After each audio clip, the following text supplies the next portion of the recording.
The views and opinions expressed by guests on this podcast are their own and do not necessarily reflect those of the hosts.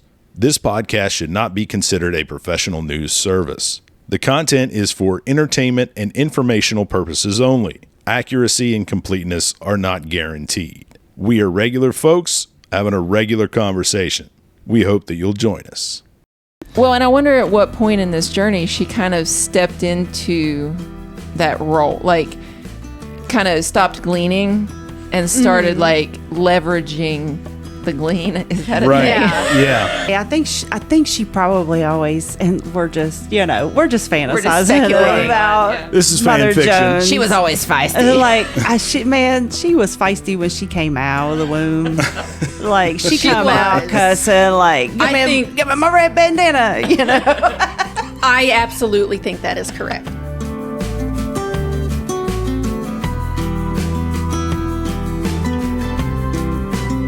Welcome to Appalachian Living, almost heaven, nearly hell. And this is the first one with our new background. I spent 2 days painting, and me and Tom painted. Welcome to our studio. Decorated. / dining room. Yeah. So very excited, and I'm glad that. Also we have Elise, of course. I don't really know how to start a podcast. We've never really gotten any better at it. No, It's all right. This is what every podcast sounds like. Yeah, Does that's it what I really? keep telling Yeah, her. so it's fine. And I always forget to say, hey, why don't you like and subscribe? Why don't you please subscribe? Yeah, please. Just subscribe. Listen. Really helps. And get by us the out way, we got Paige here. Hello. there. So excited. Paige Thank you. Rearing, Yes. Rearing like the horse. like the horse. And because our podcast is in our home, I met Paige online. And so, I continue to bring strangers into my home. and but- strangers continue to come. Yeah. Yeah, I vet guess them. come on by. I don't know. I do vet them in ways that I can't explain. I just Vibes. know. It's a vibe. It's a vibe bet. I really didn't absolutely. think that she was going to come and kill us. But we know Paige from TikTok. Yes. You Yeah. have a She page. did show up with a pickaxe. And, I did. And yes, She did, So- but she did preface it by saying it's clean. There's no And I dirt don't on mean it. if that means there's no dirt, blood, or fingerprints or Right. bodies on It's it. not- I'm not yeah, really sure, right. but I just don't get the vibe that she's gonna do anything. Yeah, So- I basically took the plates off of it. I gave it a new stain and everything. It looks really nice. Thank you. when you arrived, I said that I didn't know I needed a friend who carried a pickaxe until you arrived. and it was I'm like, $5 outstanding. at a thrift store. One of the first things I found here.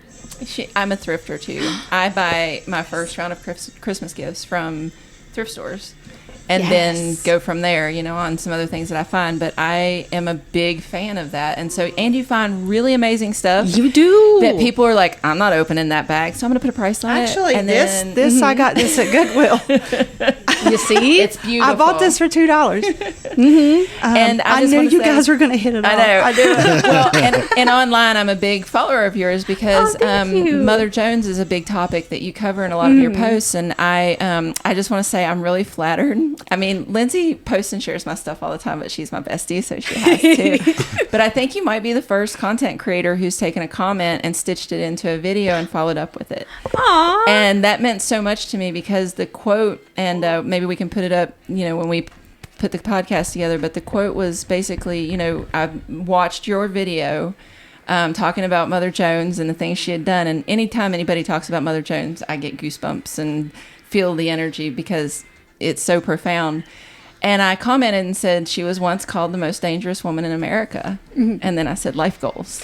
Yes. And you took that comment and you stitched it and you took it to another place and really kind of informed me on where that quote really came from and kind of the background of it and who said it. So thank you for being an accurate historian and someone who doesn't just let somebody get away with posting a quote without following up and being like, whoa, did somebody say that? And when and where and how? So thank you. And I just want to put that out there before we hear all the wonderful, cool things you're going to say. Well, thank you so much. That means a lot to me because, I feel like a lot of that, especially labor history or any history that has to do with like working class people, just gets completely erased because so much of it is carried on through oral storytelling and like the oral tradition that we've just kind of we pretend that we don't like that. We only like podcasts if they're sponsored by iHeartRadio.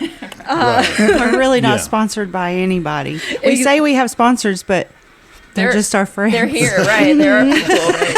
But that's mutual aid sponsorship in a way, right? Absolutely. Like, Yeah, Exactly. they're people that I use. They're my friends, and you know, if they're sponsored, then I highly recommend them. Exactly. And know? that's how we know who, like, people, we can understand who is really authentic and like what they're saying based on, I think, you know, places like their studio, where I love your backgrounds and everything. I think they're so sweet. And I was a little worried when I first came on here because up until I got the invite, I had only seen the videos by the river.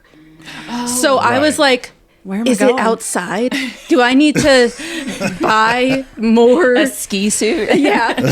So I did have a moment like that, but I think social media acts so much like a unifying thing. Because even Mother Jones, she was from all kinds of places, like Canada, Chicago, Colorado. She was maybe had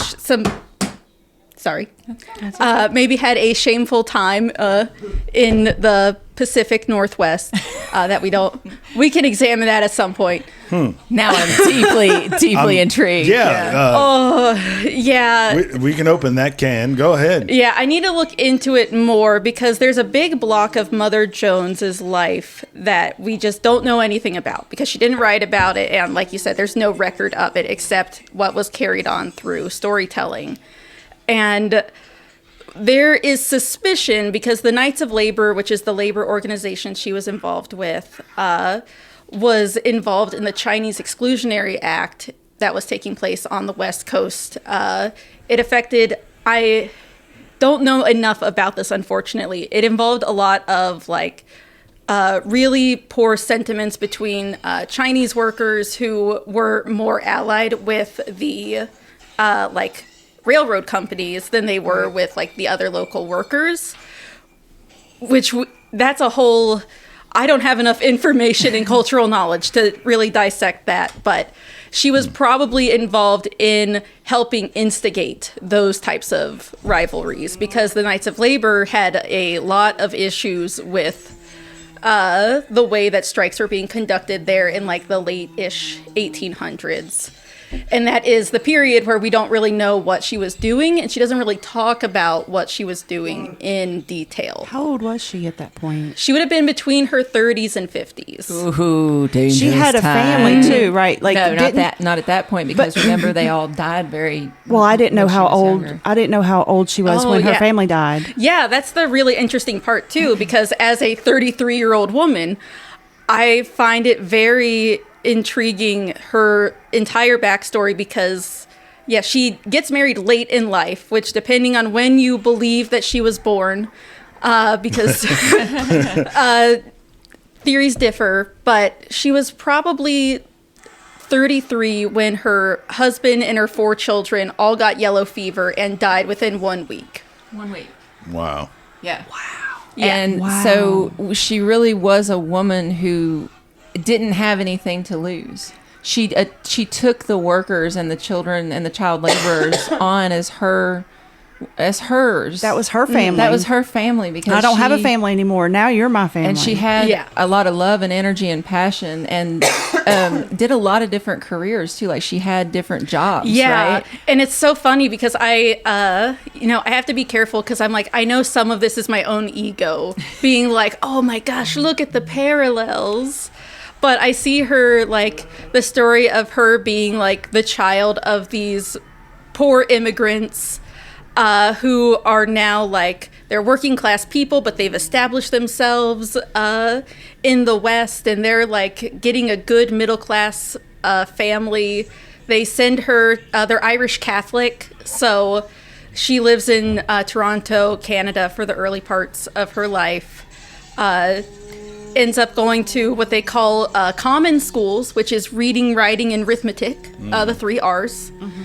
And also, after that, she goes to an Irish Catholic college, the Toronto Normal School. I had to look up what that was because that was a crazy name, but it's just college. Yeah, it's a college. Normal college. Concord was the Concord Normal School. Oh, okay. Where My wife and I are both alumni from Concord Interesting. University. I think so it's a women. It was a women's. It was an all school women's to school. begin with. Yeah. Oh, So it okay. might have been a women's. women's. It was teachers to begin Primarily, with. that's Yeah, right. primarily. It still is. Yes, and that was what the normal school was as well, because she was initially starting to go to school to be a teacher. I think she very early on she knew that she was a yapper, and she liked to tell stories, and she really liked to educate people, and quickly learned that she might like teaching, but she does not want to be a teacher. Because I think know the feeling. I do too. Like, Well, and also I think back in that time, that was probably one of the only professions that Yeah. a woman was able Yeah. to do. encouraged to do. Right? Yeah, Exactly. And that's, well, at the same time, while she's there, after she starts to, I think, realize that she does not like teaching, she's also taking dressmaking classes. She ends up not graduating. People don't mention that. She does not graduate from college. But I'm not surprised, because when you find out who she turns into and who she becomes, it's not surprising that she didn't graduate. She didn't have time. Yeah. She tried to She go didn't need become to. a teacher. She went to Michigan, I believe, to be a teacher, tried that out for a little bit, and did not finish her 1 year that she was supposed to do at that school. And she just left, and she went to Chicago, tried being a dressmaker for maybe like 6 months. And this is crazy. Yes, and also what I think is so beautiful, and it comes right back to your shirt, is that Or John Brown. she moves to Memphis in 1860. So this is the immediately after John Brown has been hanged. She is a big fan of Victor Hugo. Victor Hugo has written this beautiful, beautiful plea on behalf of John Brown in international newspapers, saying like it will be a crime to your country and like a stain on you if you hang this man. And I just think about her like seeing that in the news, moving to Memphis. We don't know when she met her husband. We don't know if she met him like in Chicago or if she met him in Memphis, but regardless, she marries him there. They have 4 kids. They live in Memphis throughout the Civil War, which Memphis was a Confederate, or because it was in Tennessee, so it was Confederate, but it got taken by Union troops. And I was looking a little bit into that, and I just think about watching all of that and watching that kind of war. Right on the line, right there where land was being taken. Yes. it's Memphis like- had to be a very important port. Yes. Yeah. Right along right on the river. along the Mississippi River, which is the only way you can resupply troops on That that far side. in, right. So that would have been a very contested area, Yeah. A lot of to say the action there, least. yeah. Yeah, just and totally brutal. And I was looking at a map of the area because I was trying to get an idea of like what she was living in, and she was living in the Irish quarters, which is kind of like along the riverbank. And you know that, like you said, that's exactly where all of the fighting is happening. And she's in this poor quarters, and she is like raising these kids. Her husband is this powerful dude in the union, the Iron Molders Guild, which was like a very young union at the time as well. It was very like progressive, and they were doing a lot for labor at the time. And the yellow fever outbreak happens, the third one within like a set of like 10 years or something. And she I can actually read the part here because it's very beautiful, and I think that she Do you puts need our it. Wi-Fi? I don't. I always forget to ask people if they need our Wi-Fi. I have it written down somewhere. This is like one of my favorite stories. Like Yeah. this is absolutely one of my favorite stories. I've never heard it. So And this is way more detailed than I've ever heard it before, because I Right. know a lot of the high points, like generally where she was at what points in her life. And I'm really glad you backtracked us from what happens in Chicago back to how she came about into that. And the fact that I don't think I was aware of the nature of her husband's union. Yeah. Like, I think that's very interesting that it was a young progressive iron molders union, and that was a very important part of the Industrial Revolution, like the building pieces of it, and to know that they were, you know, that level of organizing that early on is really interesting to me. Yeah, I've been going through her autobiography and taking like footnotes and annotations because I'm so intrigued by it. But yeah, so she says here, in 1867, a fever epidemic swept Memphis. Its victims were mainly among the poor and the workers. The rich and the well-to-do fled the city. Schools and churches were closed. People were not permitted to enter the house of a yellow fever victim without permits. The poor could not afford nurses. Across the street from me, 10 persons lay dead from the plague. The dead surrounded us. They were buried at night, quickly and without ceremony. All about my house I could hear weeping and the cries of delirium. One by one, my 4 little children sickened and died. I washed their little bodies and got them ready for burial. My husband caught the fever and died. I sat alone through nights of grief. No one came to me. No one could. Other homes were as stricken as was mine. All day long, all night long, I heard the grating of the wheels of the death cart.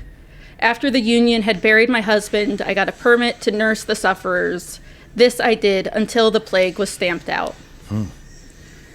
And after that, so she stays. She not only like lives through this horrible tragedy in this place that has been so not only divided by war, but also like racially segregated. And, you know, at that time, the Irish were treated more or less as not white. And I do wonder, the place that she's buried, I think it's called Verdon Hills, was the place of like a lot of coal mining activity where a lot of the miners were people of color. A lot of them were like recently freed black people. And I was wondering last night as I was reading this, like if this is maybe where she started building that kind of racial solidarity, because this might have been when she was like far north. I don't know if she really would have had any chance to interact with black people at all, but she definitely did in Memphis. Specifically black laborers. Exactly. And understanding how to organize them and what mattered to them and what motivated them. And so that makes a lot of sense that's probably where she learned that. Yeah, because then after this, at some point after this, she goes to Verdon Hills, and that's like one of her first like major labor wins, at least as far as I can tell. And that's where she chose to be buried. And it's all of these black miners. And I think about the importance of her, like, as a white Irish Catholic woman saying, bury my body with these miners. And yeah, I like it. That's powerful. Yeah. I know. Sorry, I know that was a tangent. No, but that's like true solidarity, right? Like my Yeah. bones will rest with theirs. You know, like our fight is the same, is what that says to me. My nieces are going to love this because they're from Memphis. Yeah. My brother-in-law was Memphis police for 25 years or 20 years. Since the early 90s. And so he raised 2 daughters in Memphis, and I don't know whether they know that story or not. So that's fantastic. Very good. Yeah. Yeah, They're going to love it. Yeah, I got to tell them about that. Yeah. And my one niece I'm pretty sure she was married in one of the old cemeteries, and I'm pretty sure it was one of the Civil War cemeteries. Because we went walking around and there was. What was the name of that place? Do you remember? I don't remember. I can't remember either. I mean, it was within Memphis, though. yeah, it was like south, like around. What is that one town? Germantown. Well, that's where the reception was, but I don't think it was outside of Germantown. But Yeah. It was near there, about 10 minutes drive or so. It was a really big cemetery. Old cemetery. They had old trees and monuments and mausoleums and Yeah, the very tall walls and the gates, Yeah. right? The way they used to do it. So yeah, it was. I'm pretty sure it was a Civil War cemetery because it was awesome. That's awesome. Yeah, I've been going to more and more cemeteries. That's my big 2026 goal. Go to more go to cemeteries. more cemeteries. I have a question. I wonder why she was didn't get sick. Oh, she got sick. She got sick. She was just able to. Oh, I'm sorry. You mean during the fever? Yes. Yeah. I don't know. She doesn't say whether or not she got sick. She doesn't say, because it could be that she got sick and she just is a hardy woman. Yeah, and just was like, survived it. Yeah. Some like, people have natural immunity to some things. That's true, too. Mm-hmm. And it's, And you know. either- Even during the plague, there were Yeah. people that didn't get sick and had to take care of the ones that were sick. Yep. Exactly. And I remember I kept thinking, too, about this part in Hamilton when he's talking about growing up and, like, dying in the arms of his mother and like Yeah. how lonely that was, and I was thinking about Mother Jones and almost made myself cry last night. Yeah. Yeah, it's a moving to, especially now that I have a son who's little. Like the thought of losing him to something like that is devastating. Just thinking about it is devastating. And to watch 4 of them die, And then your husband. spouse, Yeah. your whole Everything. life, it's a reset. And it all Yeah. happened in 1 week. Right, Wow. Just boom, boom, boom, boom, boom. at Yeah. the height of like this battle time. Is that It was right after the end of the war, but it's So- like 1967, and so it's like, well, how soon does news carry? Well, and also like there still were skirmishes and stuff happening. Like the South Yeah. didn't completely. they didn't just go, okay. Okay, we're done. Well, you know? we have a whole. They're still, having issues. They still don't even I understand mean, it. Juneteenth is a thing, right? Yeah, the folks 'cause in it took Texas how did not long? know that the slaves were freed for a year, right. Yeah. almost a year. So I It would was a say interesting Memphis time. got news pretty quick up the Mississippi, but we don't know.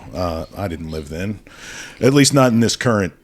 This current body. Yeah, This Not current that I remember. form I or don't think so. fashion. I don't think I ever lived in Memphis, though. I had some family. I have ancestors from that way. Oh. That's interesting. Maybe they were there. Yeah. Wherever the trouble is. There's also, so speaking of ancestors, I don't know for sure, but my grandmother's maiden name was Poffenbarger, which is kind of rare. There is a plaque at Point Pleasant of what is her name? Is it Mary? I can't remember what her first name is. Mary, I think it's Mary or something like that, Poffenbarger. And she I can't was open my phone right now, or I'd tell you. right. She was a newspaper Newspaper editor. and a loudmouth. Yeah. And Notorious rabble rouser. She like forced And I was like, that's where you got it, darling. Yep. That's It's in where the you got it. blood. It's in I the have blood. a feeling I'm related to her somewhere. And I think agitating is in the blood too. And I do want to say that I saw where you kind of debunked her origins a little bit, about yeah. being from Ireland. Her mythology is that she was, from Ireland, but you believe she was probably born in Canada. Yeah, that seems to be correct, because just based on the timing, people are pretty sure that she has like exaggerated her age, and because she literally used theatrics. She was a dressmaker. She would put on makeup to make herself look older, and she would. Yes. And there are many accounts, especially in the early 1900s, of people commenting. They say that she's 70, but she looks 50.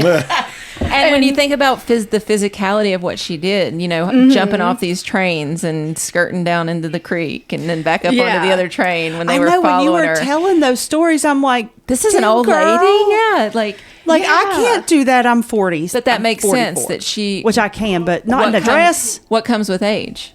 Respect. There's a level of respect with... As you age, you get that, and so that's not surprising. She's very savvy at what she did. Oh yeah, and she had no problems with pulling the old lady card at any moment, like all the time. She has multiple quotes of her going, "Can you believe they were afraid of an 82-year-old woman?"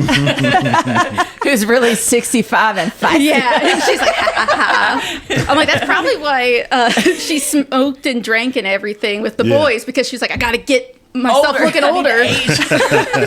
She's like, all right, I'm a chain smoker now. But that's camaraderie, right? Solidarity, if you have a drink and a Yes. smoke with somebody, there's a bond there. So, And they love the theatrics of like, Sure. look at this old lady. yeah, she had 5 shots of moonshine. Look at her. She's not even slurring, right? And when you think about the Irish community and kind of how theatrical they are, I can see how she would pull on pieces of that knowledge and maybe not straight up say I was born in Ireland, but allude to it enough with enough cultural swagger that she could pull it off. Yeah, people would go with it. That's a lot of the solidarity when you think about the Irish workers and the immigrant workers who are from those countries to build that solidarity in those places. And I've done that before. It's kind of a trick of the trade when you learn lingo, when you learn like inside terms that certain groups use.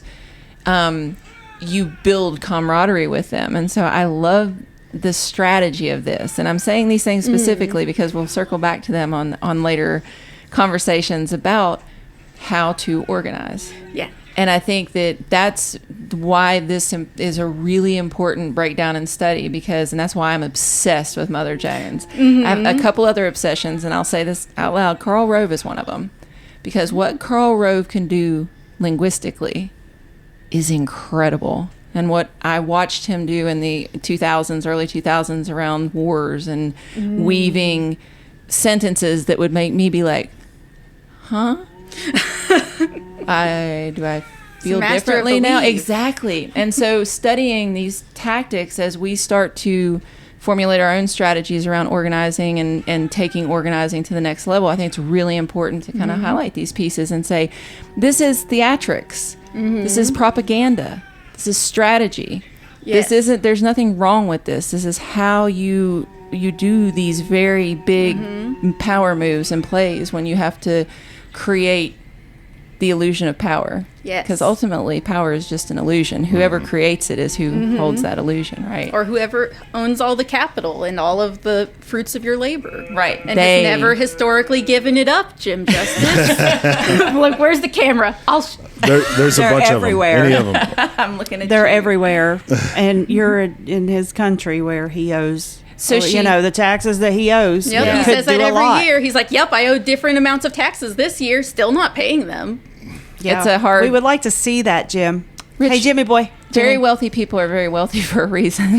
Well, and Slipping Jimmy. Jim Injustice. It's an Jim There you and go. Justice. Jim and Justice. and I like that. he owns some of the properties that have been known to flood out of nowhere, and Problematic. It's been a very big problem here in this area, clean water and access to clean water, and Jim Justice is a big part of that. How Negligence. much I don't know, but I can trace his Allegedly. lineage. Allegedly. So she loses her family, and and she's like 31 years old at this point. She's young, yeah. Yeah, and so she, I guess, Wow. I can't even, damn. But she's kind of at the right age to just pick up and do something, right? Like she's not really...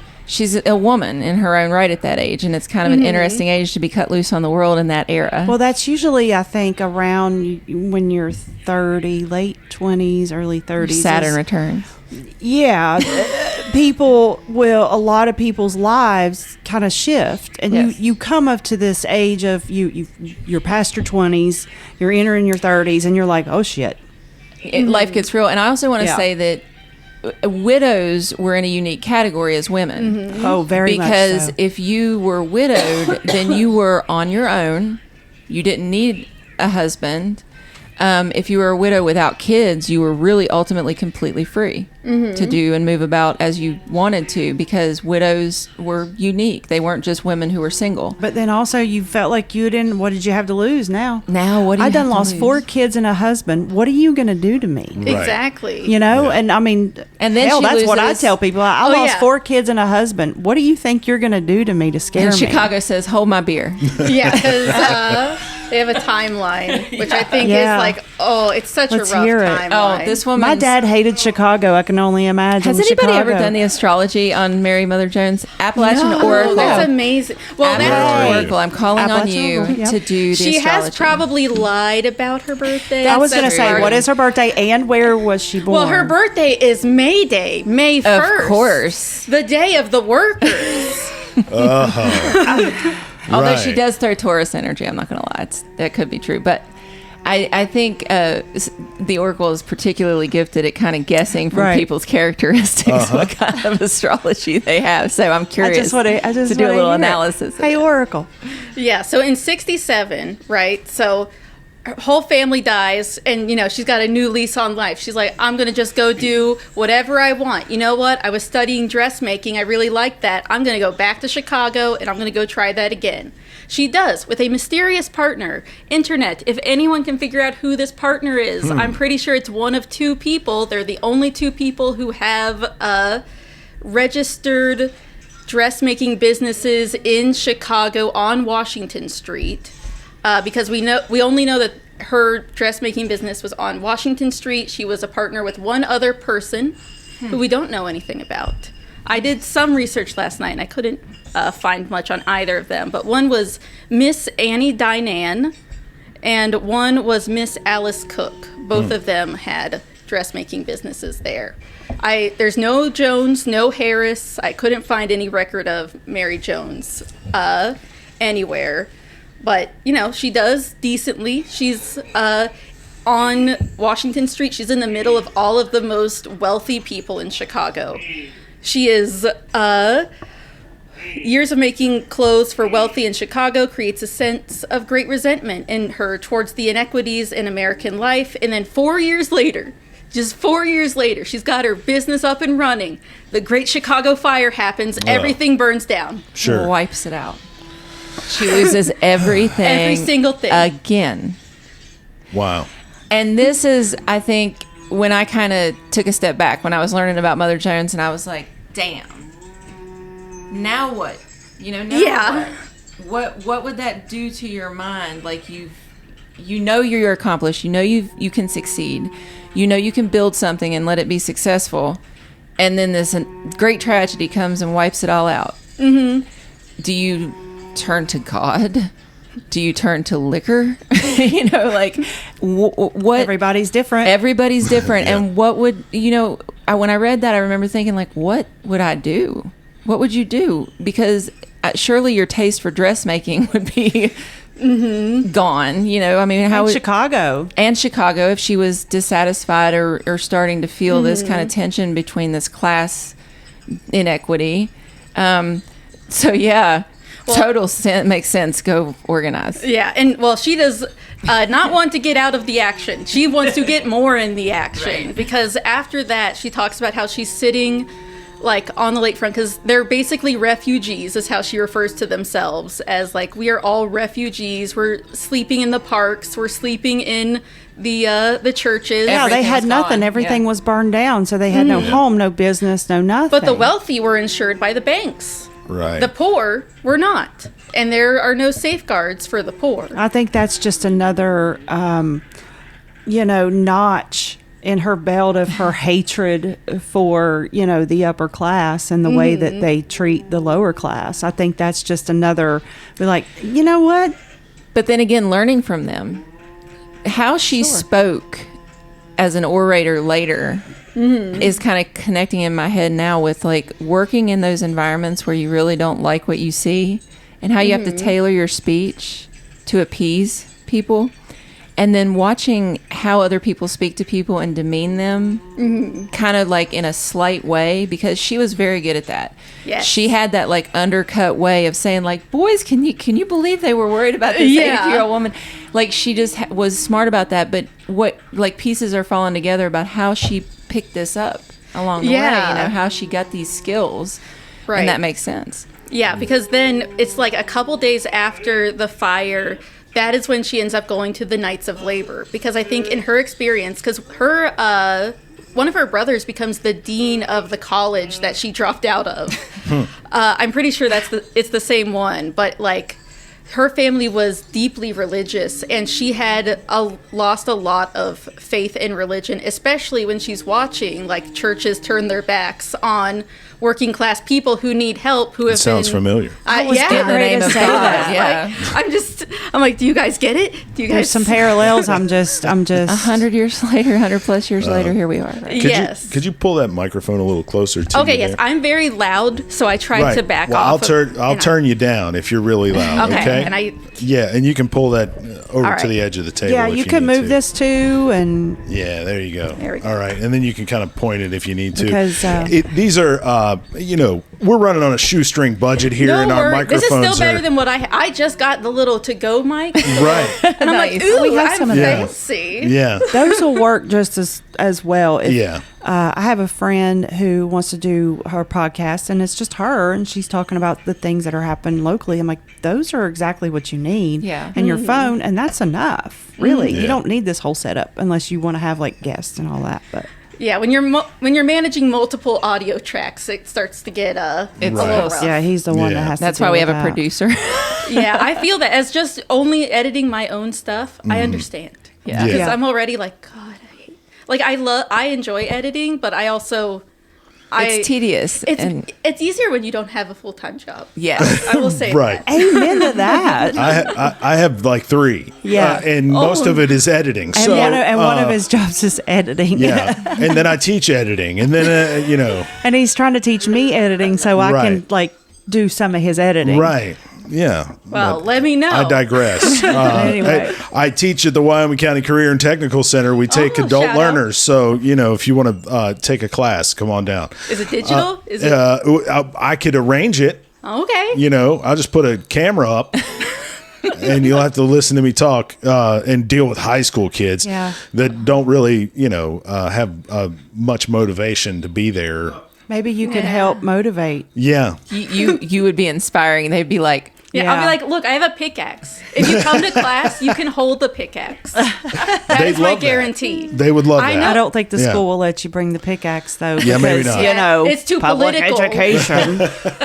Oh, well, they didn't let me bring it into the Bernie rally, which I was like, come on, police. you're like, do I look like a Viking? Like I know, I I was like, look at how cute I am. I had my like nice old you should have done a grandma little dress video on. and said, "Can you believe they were worried about this 31-year-old with woman the with pickaxe on your shoulder. Yeah, I wanted to do that, but I am chronically running late, and so Yeah. I then had to walk back to go take my pickaxe back to the car.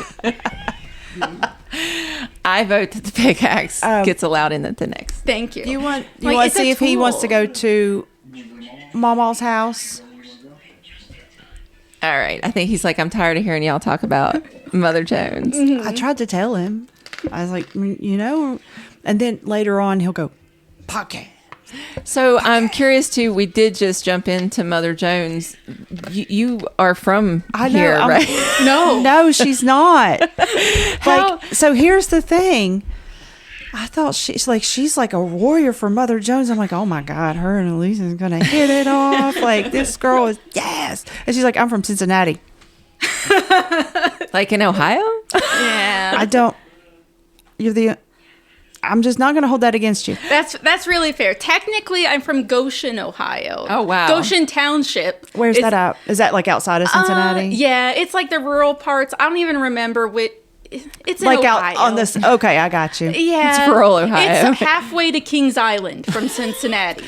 Oh, I've been there So- twice. The Kings Island. Yeah. Yeah, so it's out that way. But yeah, I grew up there and I'm like I said, I'm 33. I forgot how old I was. It happened. Yeah. I'm like, this is how Mother Jones started. She Yeah. was like, I don't remember how old I am. I feel 80. No, I told everybody I was older than I was like a couple years ago because I just like that number. And I was like, I'll just be that for 2 years because it's a cool number. You know, you eventually reach an age where it really doesn't matter. It really don't. I don't care. Yeah, but yeah, I grew up there. My mom was like a single teenage girl who got pregnant and then had me, and we lived in Goshen, Ohio. And we kind of like lived in the Cincinnati area, like moved around a lot until I graduated high school. And then I went to Columbus for college. Go Bucks. It was just a few years ago. My friend needed help paying her wanted help paying her mortgage, and she bought a condo in Chicago. So my fiance and I went to go live with her, and we lived there for 3 years, and then I broke up with my fiance, and I too was suddenly free of all obligations. Out of Chicago. In Chicago, which I was like, when I read Mother Jones' story, I got goosebumps. I was like, oh. So you hadn't read Mother Jones before you? Sort of. But you didn't really know that part as well, and then it resonated. Yeah, and then I learned again, once I'd actually moved here, because I broke up with my fiance, and I had a fully remote job, so I could kind of go wherever I wanted. We had just had the election, because it was a year ago.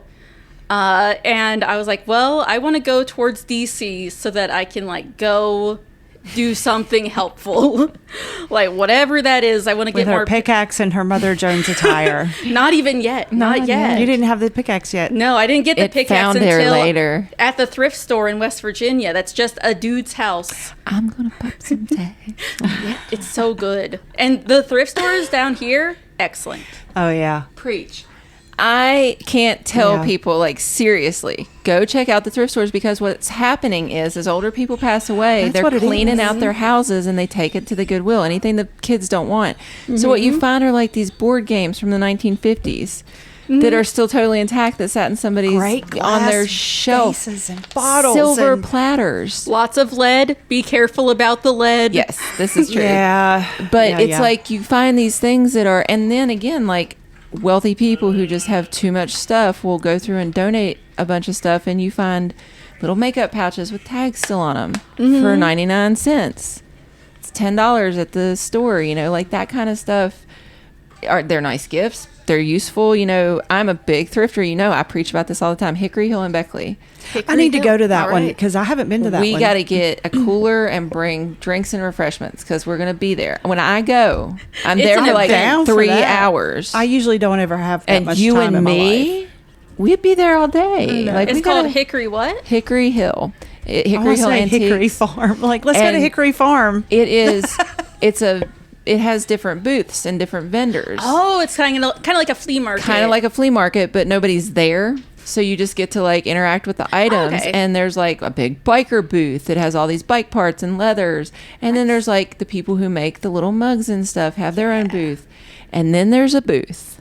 I have to tell you about the witchy booth. There's always a witchy I don't know booth. who you are. And if you watch this podcast, I would love for you to reach out, because I feel you. I go into this booth every single time, and there's homemade black salt and all these other really cool, awesome 3D printed, and I will stand there and pick up $10 worth of stuff. And then the further away I get from the booth, I realize I don't need any of this stuff. And I go back to the booth, and I'm like, I see you. But you're the spell is waning. As soon as you get back. Exactly. If I went straight from the booth to the register, cha-ching. But as I get away from the booth, I'm like, why did I pick that up? So I just need to let you know, whoever you are, you should probably see if you could get your setup Closer next to to the the register. I'm just But going to whatever throw you've that out got there. going on is working, because I'm generally not susceptible to that for reasons that are, intentional. But I'm impressed. Every time I'm I walk out of there with things I don't need from that booth. And I saw the rocks, and you were like, oh, it's the whole vibe. It's the vibe, check. It's whoever puts that together puts a lot of energy and intention into it. And when you're in that space, it pulls you in. No other booth is like that. However, remember when I went camping last summer, and I was I have to be away from my campsite during the day. I'm going to go there and camp at night and go to work. My sister's going to bring the kids up and stay during the day, and I'm going to come back after work and camp. That's the joys of living in an area like this. It's I'm going to go down the road. I'm going to get a little campsite. So this feeds my soul, right? Yeah. And so I was but I have to have a space keeper, because I got the primo campsite, right? So I have to have a space saver there during the day that's not super expensive, that if somebody comes up and walks away with it, it's not going to break my heart. I bet I can find a tent at Hickory Hill. I found a $10 tent at Hickory Hill, or it might have been $15. I don't know. It was $10 or $15. And I had a $15 tent, and 2 $5 chairs and like a $3 tote in between them that looked like a campsite all day. And I was like, if people walk away with all of it, it's not even $50. I'm Heck good, yeah. right? And go ahead and enjoy, the things you need. But nobody bothered it. And it was just like one of those moments of like, in that random moment, I don't need to go spend $100 on a tent, right? Mm-hmm. There's probably somewhere that has something that's going to work for me. Mm-hmm. We really have so much stuff in this world. Yeah. Too. That's There's the other an issue. ocean of plastic. There's an ocean of I was plastic. thinking about that too, and I heard something that was like, stop buying new, go to thrift stores, buy secondhand. We have enough Absolutely. stuff. Mm-hmm. And I have this friend, Jesse, I love you so much, and I'm waiting on a box. I'm waiting on a box. We need to keep telling me you're bringing me a box. But it's always like, I know this is something you've had for like 10 years and you're tired of it. But I love it.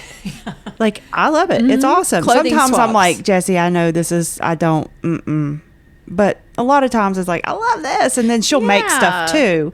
But I'll get a little box, a little care package. And it's like, here's stuff I've had forever that you would probably like a matchbook from Texas Steakhouse where we used to work like 20 years ago. But it's like, oh. Yeah, it's a little token. It's like a little piece of like memorabilia. Yeah. Yeah. And then she's like, here's a sweater. Will it fit you? I'm like, no, it swallows me.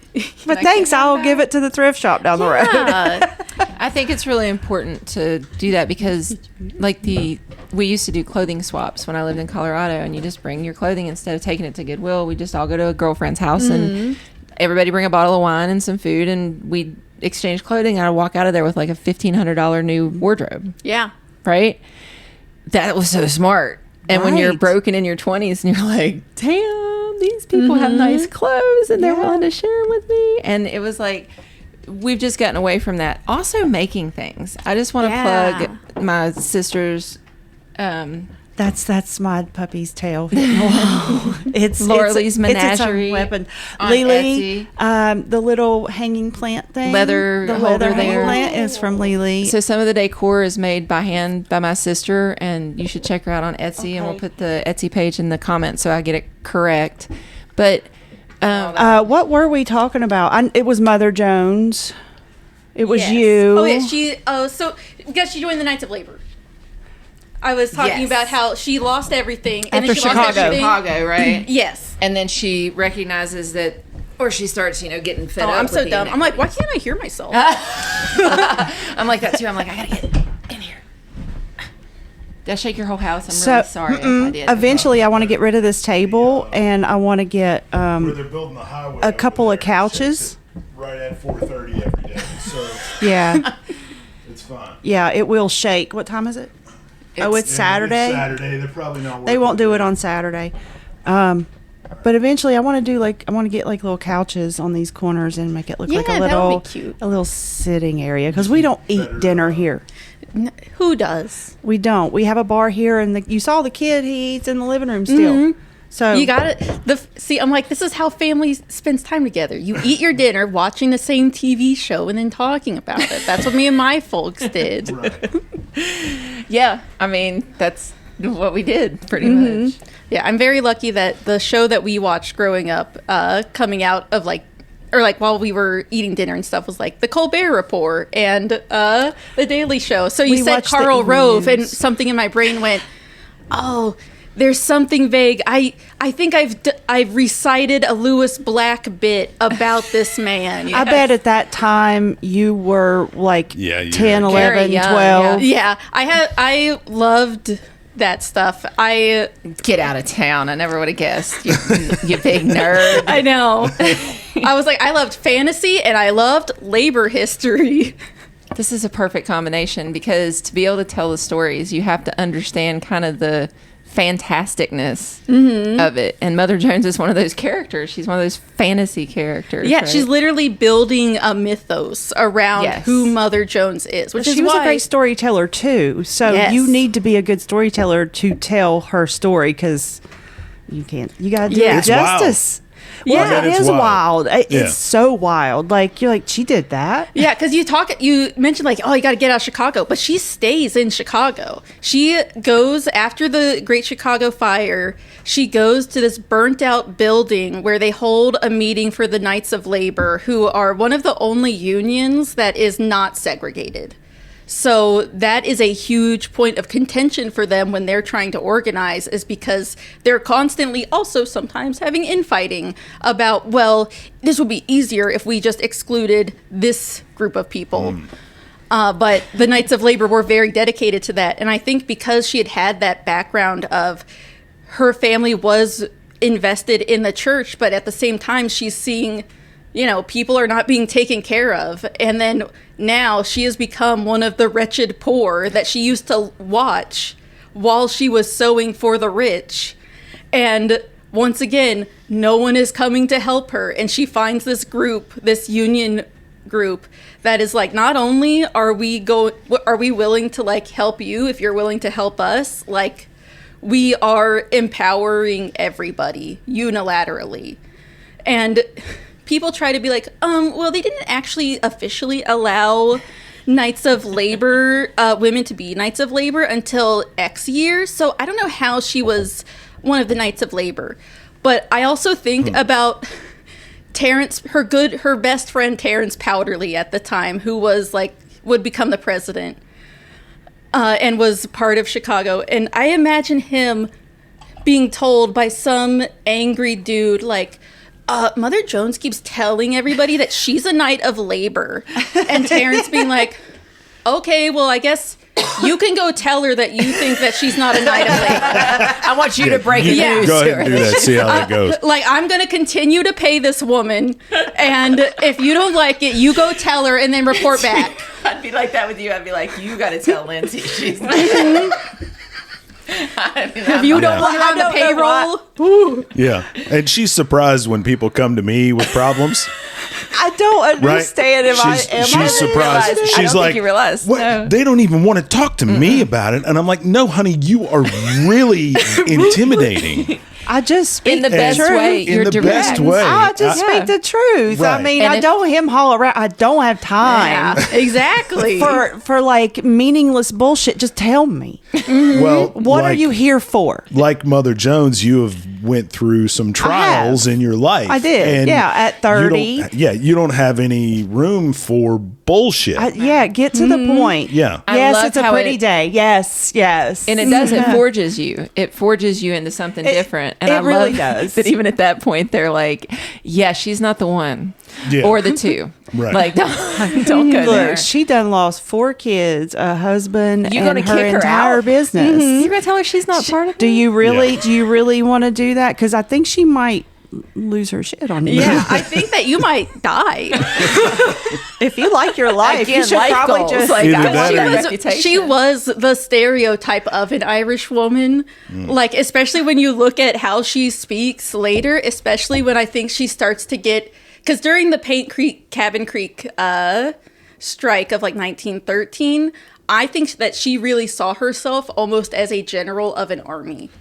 As in, Absolutely. like, I'm speaking to you, literally calling out Washington and Lincoln and John Brown. Well, that was even like, what, 30, 40? How many years after the fire? After Chicago was that? Well, if that was If it was, what, 1880 1880? or It was 1880s. I think Yeah. the Chicago fires was So in the that was 1880s. like, that was still like 30 20 years later. October 8th, 1871. Oh, it was in a 71. Dude, that's still like 30, 40 years later. Yeah. Of course, Yeah. after 30, 40 years after her family died, Yeah. she lost everything. She's probably lost some other shit in and those she's 40 marched years. with armies before too. I think that as she moved towards these things, she spent time in Colorado, she spent time in these other places, and I think that she recognized there was an army of Yeah. workers, there was an army of laborers out there, and they needed a general because they had, I don't know what the exact structures were. I come from a union family. You have a steward who's kind of like, here are the guys on the ground, here's the steward to make sure that the contract is adhered to. He's kind of the middleman between the company and the laborers. And my dad played that role in his union in the NTL Boilermakers for years. And he was good at it because he had no problem saying, I'll shut this job down till you get this right. We're not going to violate safety standards. We're not going to have different people doing different jobs. We're specialized in our trades, and we do this for a reason. And so he was able to unite even, you know, the Jamaican laborers on the New York jobs with the, you know, the Boilermakers and all these people, you know, this common language they spoke. It takes a special kind of person, though. Absolutely. And probably as she went into these various places, she realized a lot of the places did not have, you know, somebody that maybe Chicago had, or, you know, one of the bigger cities or something like that. And she's like, look, y'all need to follow me. I know some things. I've been And here. honestly, she probably didn't do it purposefully, right? Like she just came in and spoke what she knew, and, when you they were like, yeah, exactly. yeah, When you're yeah. positively reinforced, and then when you start to inspire others, you become inspired. Yeah. And I think I've experienced that in the work I've done in this state. You know, when we've gone up against really tough challenges and had some really good wins, it's inspirational. And when you see people around you get inspired for that next step, it builds. And by the time she got to Paint Creek, she was a mythological character. Right, I was going to say, it was already she like was in 50 international years after. newspapers. Yeah, like she should have been a great grandma or something. And so I think Because it'd be by this 25 time. years until she made a name for herself from this point. Right. Because she stays in Chicago. She is there through the Haymarket Affair, where you have anarchists who are giving a speech in Chicago on behalf of union workers. They are, you know, this was I did a lot of research into this last night, so it's really fresh in my brain. But I love this. okay, good. I'm like, I hope I'm not going too far off the rails. Oh, no. No. It's like I'm in a class Me right too. now. I'm Yeah, loving it. like I knew of Mother Jones, but I didn't know like of such detail, and I'm loving it. Yes. Awesome. Okay, yeah. So she talks about how she's basically in Chicago for a while, getting really involved in the Knights of Labor, but also traveling all over the place. Terrence Powderly, who I mentioned earlier, her BFF, he lives in, I think, Scranton, Pennsylvania, and he is one of the union organizers there. And he basically tells her where to go and is like, go unionize these people. And she's like, I'm on it, boss. But she kind of just also went wherever she wanted. And there was also a big divide between her and the Knights of Labor in general, because she was very pro-strike. She was very much like, we should see the horrors of what this is, and we need to stop working and deal with it right now. But Terrence was more like, oh, but what if we just do like concessions, and what if we just write like a what if we film a TikTok where we all are just like, look how cool I am. Yeah. Right. Let's send a strongly worded email. Yes, he was more that type, and she was like, Yeah. oh, I'm gonna go yell. Do you And- think it was her experience and what she had seen in the past that made her realize that, like, We don't have That's all time they to understand. tiptoe and around. it's not fixing Yes. itself? And all y'all ever do is tiptoe around shit. Exactly. All you ever do is tiptoe. Messing with the money is the only way they'll understand. Why don't you be a man and strike? Yeah. Yes, exactly. Yeah. And that was very much her ethos too. And she does go through a period where she does try to like kind of pull it back a little bit.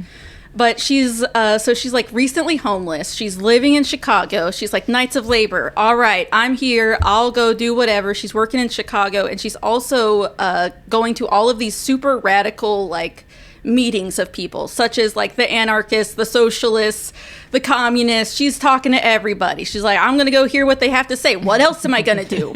I don't have a house. I don't have anybody to cook It's supper somewhere to for at hang home. out. Yeah, exactly. She's gleaning little bits of information Yeah. and Knowledge is ideas power. And I wonder at what from point. different places Yes. on the political spectrum, because, and that's very, very smart.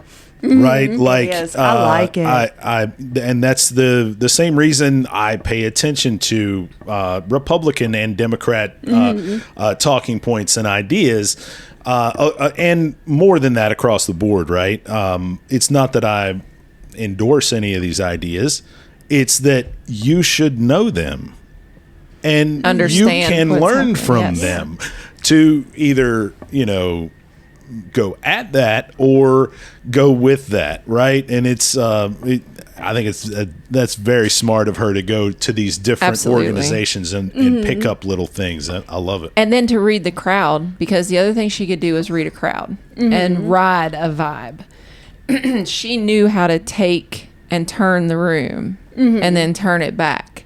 And I think she probably learned that in these meetings. When you go to things like that and you see speakers and you see how people react, and then if you're in the back of the room, you hear what they really say. Yeah. Oh yeah. And that's where the action happens. The people that are like lightly saying Correct. stuff. And that's where Yeah. kind of the truth comes out, because what's happening up front, there's a reaction and you see where the majority is, but then you hear the back channel. And I think that you're absolutely right. Putting yourself in those positions, in those places, is just a demure old lady sitting in the back, or just a widower sitting back there, Yeah. She learned a lot. Yeah, and especially like I think as a widow, it literally put a shield around her, because Yes. men will romanticize her now, because they're like, Yes. oh, she's a widow and she's so sad, and she's constantly dressed all in black in these old lady She's clothes. still in mourning all because she these was in years, old yeah. lady clothes even then. In her middle age. Yeah. Man, her husband, look, bless you for, we're sorry Yeah, you I lost have- your life so early, but the You fact may not that have been she- able to live with And her, I, honestly. and I was just thinking, this, like, what, Man could. that, and maybe she might not have been the same woman. That's true, too. Right? Because tragedy and trauma changes trauma, you, it right. changes Oh, you. absolutely. And, I'm a big Stephen King fan. I've read The Dark Tower here recently, and I don't know whether you've ever I haven't read it, unfortunately. Well, it's Stephen King's take at fantasy. I highly recommend it. And there's a thing in there called Ka, right? And it's the way that things are supposed to go, and you can't fight Ka, right? It's things are going to happen the way they're going to happen. Fate. It's fate. And how you pivot from Right. those moments determines your path, Yes. and which leads to your destiny ultimately. Yes. But you have to pivot at those moments. Yes. Right. And either you fight Ka or you go with it and And as follow you're saying your this, path. Yeah, I'm wondering at what point. Follow the path of the beam. Those of you who are in the know. specifically. and shoot from the heart, not with sight. Right? Gunslingers. Anyway. Well, and I wonder at what point in this journey she kind of stepped into that role, like kind of stopped gleaning and started like leveraging the glean. Is that a Right. thing? Yeah. Yeah, because she talks about. Oh, here, sorry. Oh, I was just gonna say, I think she probably always, and we're just fantasizing speculating. about This is Mother fan fiction. Jones. She was always feisty. And like, she was feisty when she came out of the womb. Like she She come out was. cussing, like give me my red bandana, I absolutely think that is correct, Yeah. because You don't necessarily turn into someone this big of a player. You are born into that to some to some extent, and then yeah. the things that happen to Yes. you, I really believe will And if will you survive forge. them, It's like the steel is forged in fire, and multiple times in really hot fire and if it's- beaten. Yes. like Yeah. burned and beaten, burned and beaten, burned and beaten, And then when you polish it and sharpen it, it's lethal. Yeah, so, And that's a really- and I yeah. think that's what happened. Like she had the base, but she had to be burned and beaten like Yeah. so many times. And then by the time she Then she got to gets- Paint Creek, she's a legend. she's a by that firebrand. point. She's already the most dangerous woman in America. Yeah. Be Love still it. my heart. I know. Like, Yeah. don't threaten me with a good time, honey. Like that was such a blunder on his part. I'm like, that was the best branding you could have ever given this old Without woman. doubt. Yeah, Like- he really thought that it was, it was one of those. That's I gonna. gotcha. I'll shame this old Yeah. woman. Right. Yeah. But again, love I it. think that's a really good point, that it goes to the disconnect between understanding what that woman meant to the people who are busting their bodies and killing themselves to make you wealthy. You know, and that you stand there and say, oh, she's dangerous. You damn right she's dangerous. She threatens everything that you exist on. Yeah. And she's not afraid to also criticize her allies. Like, she's very much I think, because this is some of the wild stuff about reading, like this book I have, Mother Jones Speaks, great, most complete collection of everything she's written and said. But, you know... Hashtag Christmas present. I think I know what I'm getting you for Christmas. I got a birthday coming too. Yes, and I just... You know, there will be some commentary from the editor who's like, you know, like, it's so weird that sometimes she's nice to these people, and sometimes she's mean. And it's like, that's because when you have an honest, open relationship with people, you can criticize them in good faith, and that's fine. Yeah. And that's how you grow and change. And if you have a weak spot in that steel that you're forging, and you don't deal with it, address it, sharpen it, it will end up breaking in the end, you know, and your whole structure. Yeah, if you don't allow people to have that relationship with you, correct, where you can say, hey, this is not really working out the way you're handling this. Right. I think it's because of this, that, and the other thing. And they can then take that advice, not to heart, but to mind. Takes it to the next level. Right. And then you can move on and be better as a person and you know, doing things that you're trying to get done. Exactly. Right? I say that's one of the benefits of starting therapy at a young age, is that I learned that early on in my formative years, and I'm really stuck by it. And I think that is so much of what she does too, where at any point, I think that's why she did not graduate, is because I think that she had a problem with some of the discrepancies between what was being preached and what she was actually doing. And I thought that too at some point. When you were talking, like, that was a radical stand in a way. The thing that keeps coming into my mind is, like, it's a Sopranos quote, and he's like, frankly, you have a problem with authority. And that's what I feel. I feel like she always had a problem with authority, and she was always a little defiant. And wanting to be a teacher, but not wanting to teach, I think goes to that point, because I wanted to be a teacher my whole life through high school. And then I grew up and got out of high school and got into college and realized I didn't want to be a teacher. I just wanted to be in charge. And my point of reference for the person who was in charge at school was the teacher. And so I wanted to be that person who was leading and doing the things. I like teaching people. I couldn't teach kids. I don't have the patience. You can ask my son. I do not have the patience to teach kids anything, really, except politics. He gets an A in social studies every. I bet he does. Good. It's innate. Better from in utero, right? Like, you understand? He's doing tours of Caford Mountain, you know, in utero. But I think this goes to this. I don't want to be told what to do. I want to lead and tell what to do. So yeah. Yeah, and I don't totally agree, because she mentions a lot where she's like, I don't actually have a problem with listening to authority when they're doing the right thing. Oh, right. She's like, I'll follow the rule if it's morally acceptable. That's a good point. For sure. I love following the rules. Yeah. But if I don't believe in the rule, I cannot morally follow it. Or if people are literally dying in front of you for following the law, which is what she saw constantly. And that starts to kind of what she sees here, is that she's kind of like moving around. She goes to Pennsylvania with Terrence for a little bit. They're just buddies. He has a wife. They're all really good friends. I have theories about Mother Jones's sexuality that I don't have to get into on here. Right. But so she's like going around Pennsylvania. She's also people know that someone notes that she is she wears men's pants under her dress, which I think she was maybe doing a little bit of espionage, a little bit of spy work, of also like going to mines, because she was able to talk to miners and at this point it was steel workers mostly, of like so much about their jobs and about the dangers they were facing.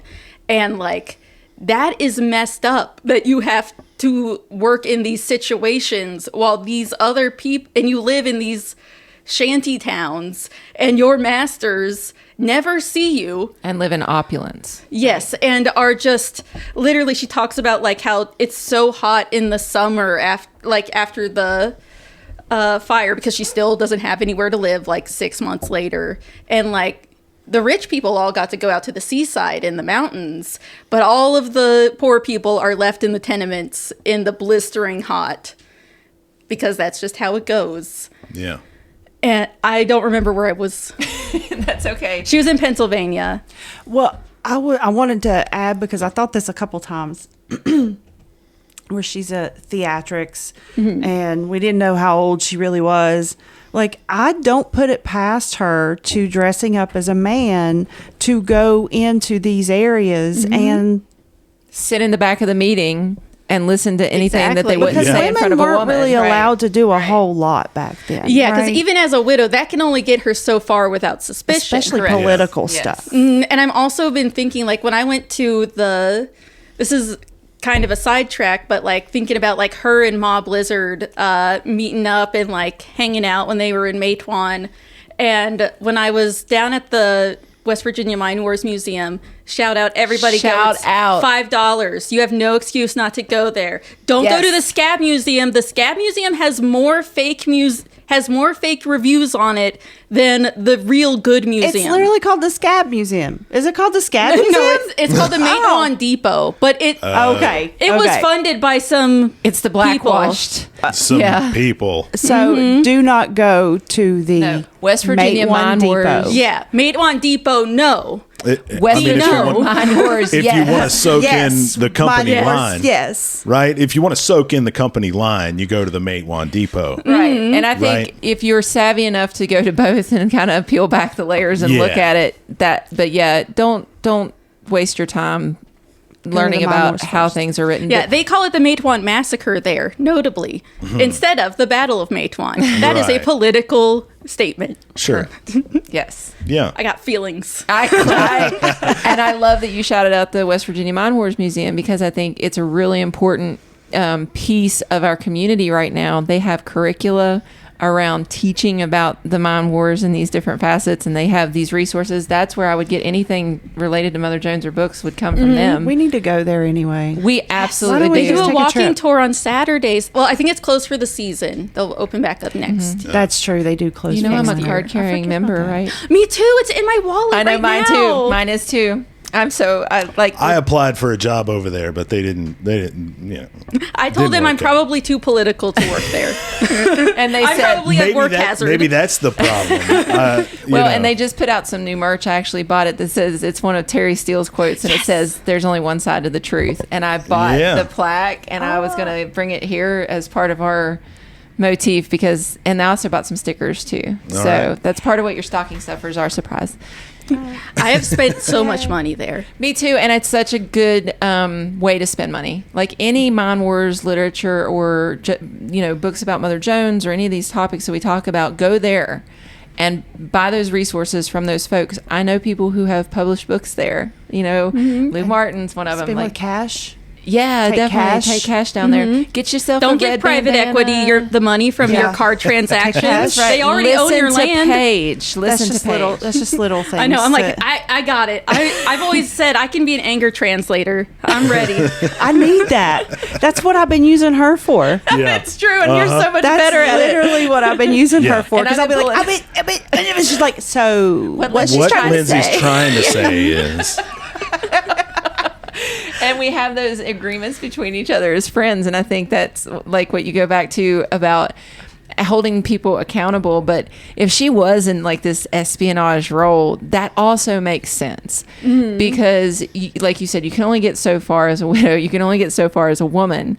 But if you smudge up your face with some coal dust and put on some trousers and become an invisible member of that crowd, yeah. Especially if you're someone who has loved theater. Like you Yeah. have Yes. loved watching theater. You've loved, like, you make costumes. You make opulent outfits for rich people. So of course you're like, oh, I get a little project? Yes. I need something to do while I sit on this train for 8 hours.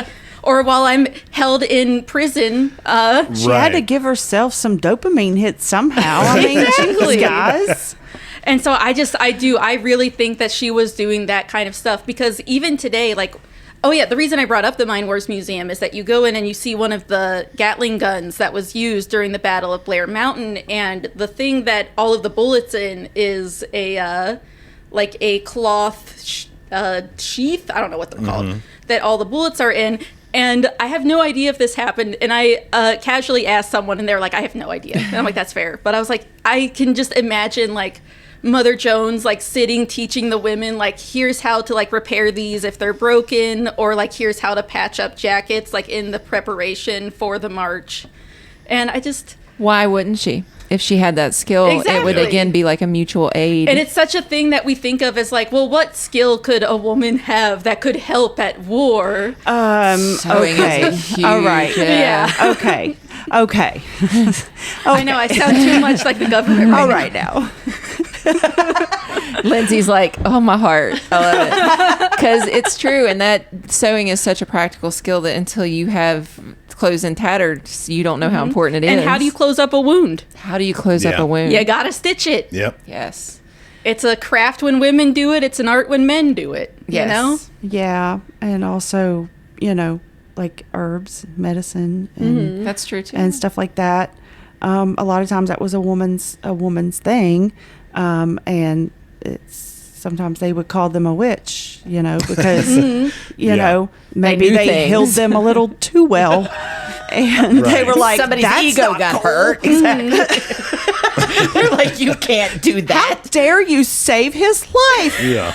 Oh my God, devil! Yeah. Well, and see what usually happens is that usually it's that stuff only comes up once you've pissed off the wrong person. Right. Yes, Yeah. you become a witch once they've decided they no Oh longer yes, like I am you. very much aware You of are that a one. priestess otherwise. That's exactly. Yeah. Semantics or so. Yes. Yeah.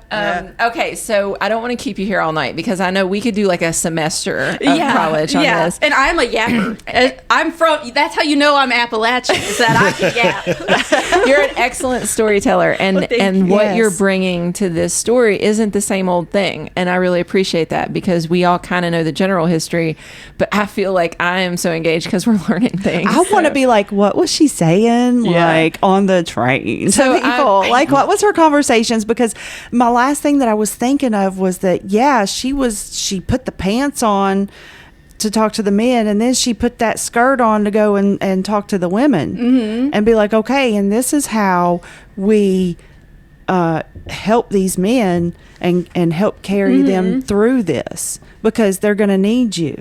Yeah, and she also, God, I love her so much. She's such a terror.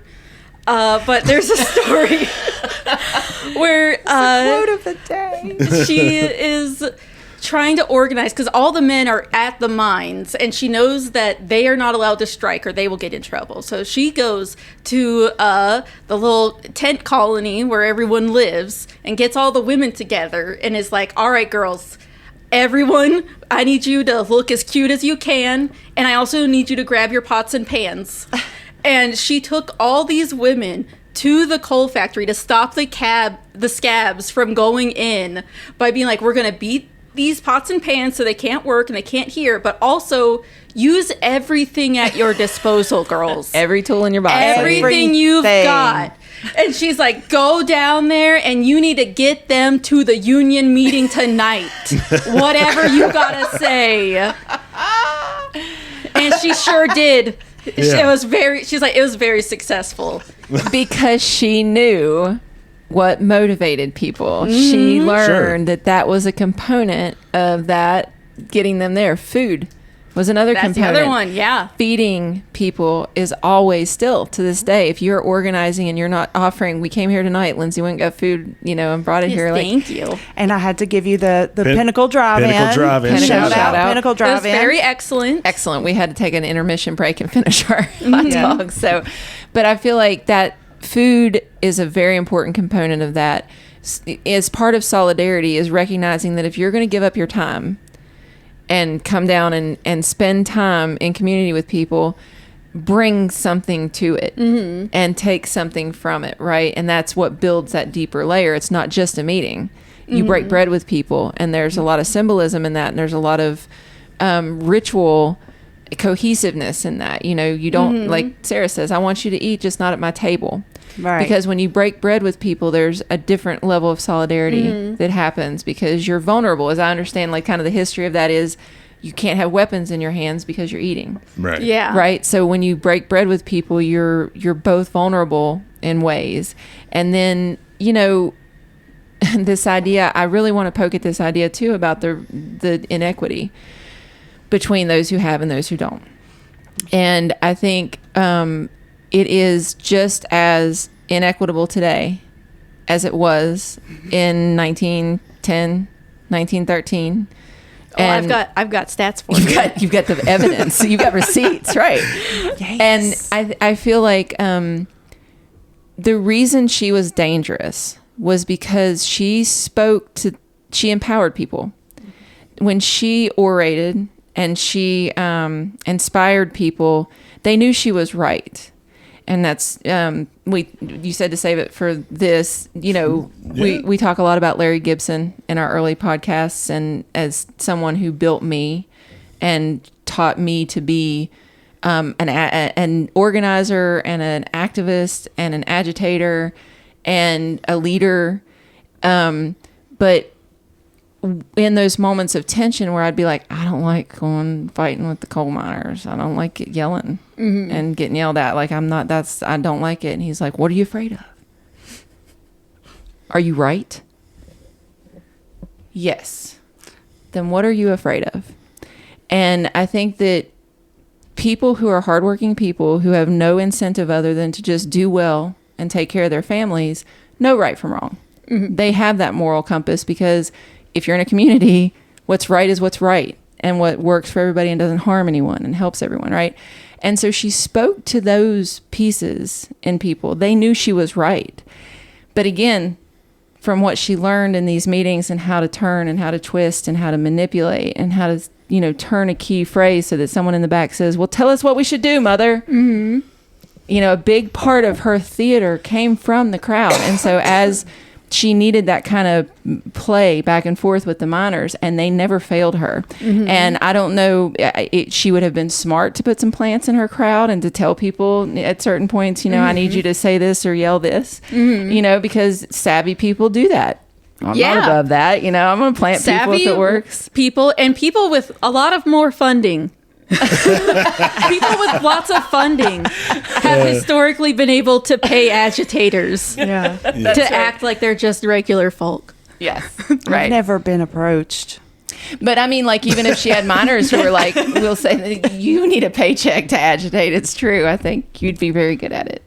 You would have to pay me a lot. Yeah, I call myself right now. I'm calling myself an amateur agitator. Well, we talked about this. Yes, and we've come to a conclusion. If you're agreeable, we would like to offer you a promotion tonight from you're amateur going to professional Yes. agitator. Because I think that when you Lindsay didn't even know that Tom and I had this conversation. I was like, You're doing it now. do you disagree? No, I don't. I'm like, so welcome to the big leagues, doll. Because you inspire us. Like, I am inspired by you. I want you to engage with us on other topics, because I don't know that we necessarily can go there tonight because we all have some travel to do. But I want to talk about these things and how they apply to today. Yeah. And there's a lot of parallels that I kept noticing that that I didn't even know, like, that just went by my mind and left. And they'll keep coming. Right. They just don't stop, and they get worse. Yeah. And I think that that's our lesson, right? Is that we are smart enough to know our history and to learn from it, and to learn from Mother Jones and say, let's not take 2 decades to nip this in the bud. Like, let's not take 2 decades to fight this bloody. Can we not hem-haw around here? Can we just... Do you mind if I read just like one quote from her? Go for it. Yeah, do whatever Listen, you guys are the ones that have You're a pro now, travel. girl. You can do anything you want. There's this one quote that I think really just sums it up. Let me find it real quick. I've got so many tabs. Anybody that has tabs of Mother Jones quotes, I'm telling you, ladies and gentlemen, like, I have a girl crush on Paige. You better watch out. Elise is going to propose to you. I'm going to fangirl her all day long. I am. I love it. I think that this is every person in the state needs to understand what's happening right now is not new. This Right. is the history. This is our story. And the people that have gone before us and laid their bodies and their blood down to get us out of that hole have been forgotten. And so we're bringing that back and saying, no, we're not going back into that hole of just whatever the industry says goes. That's not how this works. We know this. Anybody with pattern recognition can understand that what's about to happen. Pregnant silence. Like, I'm sorry, but reading this from 1912. All right, we're in the midst of the Paint Creek, Cabin Creek strikes. Yes. Okay. And she talks about, and I just read about this too. I don't know if this is the same meeting that she's talking about, but she is talking to the workers and agitating them and getting them ready to go on strike. And she says, I have a document issued 18 years ago telling how the capitalists must handle the labor movement. Pat them on the back, make them believe that they were your devoted friends. I hold the document taken from their statement in Washington. It plainly states, quote, we have got to crucify them, but we have got to do it cunningly. And they have been doing it cunningly. But I want to say in answer to your statements that you are dealing with a different class of workers today than 18 years ago. We have begun education. We have educated the workers, and you can't enslave them. They will come again, and you will either take to the ocean and get out of the nation and leave us alone, or you will settle right with us. Ooh. What a woman. What? That's an ultimatum. Woman. That sounded like an ultimatum. Was that an ultimatum? Say, get in your boats and go the fuck. I feel like you're either for us or against us or something, right? I have this marked as maybe her best one. She's going off.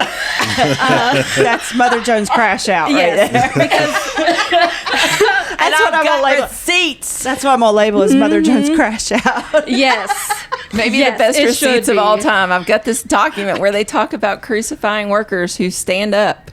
There's a parallel there. Oh my gosh! there is. There's a parallel there. That game plan played out multiple times. Right? Continues. And it's Yeah. what we're seeing exactly right Friends We continue- of coal. We continue to make the same mistakes. now. Yes. Yes. Okay. But yeah, that quote is the same one of the one that I wanted to read. Okay. Which, I've been in jail more than once, and I expect to go again. If you are too cowardly to fight, I will fight. You ought to be ashamed of yourselves. Actually, to the Lord you ought, just to see one old woman who is not afraid of all the bloodhounds. How scared these villains are when one woman, 80 years old with her head gray, can come in and scare hell out of the whole bunch. Oh, we didn't scare them. The mine runners run down the street like a mad dog today. They ask, who started this thing? I started it. I did it. And I'm not afraid to tell you if you are here, and I will state more before I leave West Virginia. I started this mass meeting today. I had these banners written, and don't accuse anybody else of that job. It is Don't you dare take my credit. This is me. I love so much. Yeah, it just says loud applause. Yeah. But maybe she didn't do everything, but she's going to take the fall for it. Because Right? she's also said, Yeah. she's like, they can't get in my blood. Yeah. She's Yeah. like, the whole world is my children. Blame me. Yeah, she's like, I did I'm it all. the one that did this. If you Yeah. need to take somebody to jail, I've been there before. Yeah, she was recognizing her own privilege and Yes. saying, Yes. I can take the brunt of that. Yeah. It is. That's how you do it. Yeah. Yes. Which is also why I'm like, I am a white woman. I am the least persecuted or the least prosecuted statistically in the United States. I can take a few. Let's push on that, right? Exactly. And I'm so sorry. No, I've had that experience where I was at a meeting with a local agency, government agency that I was volunteering at. And the health department and a couple of other folks were concerned that when we brought this water buffalo into town, we were going to get people sick And they said, who is going to be responsible for this? And I said, me. If you want to write somebody's name down, put me down. Here's my email address. There's my telephone number. And I have since been uninvited.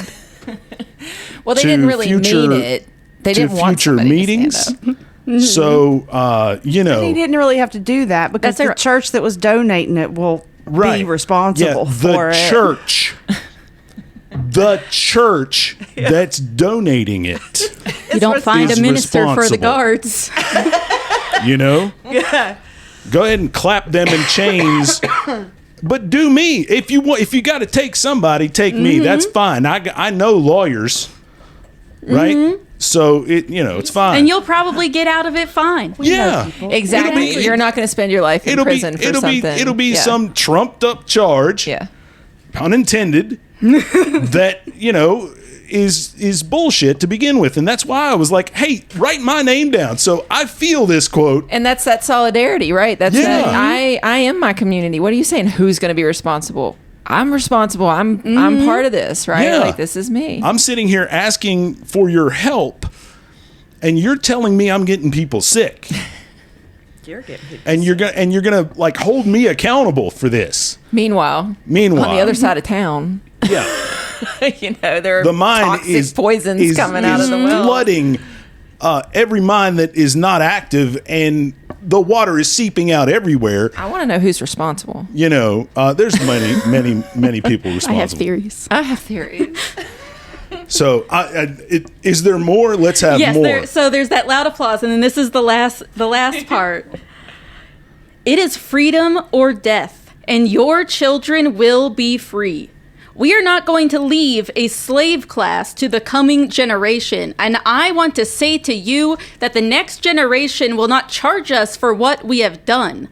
They will charge and condemn us for what we have left undone. What a woman.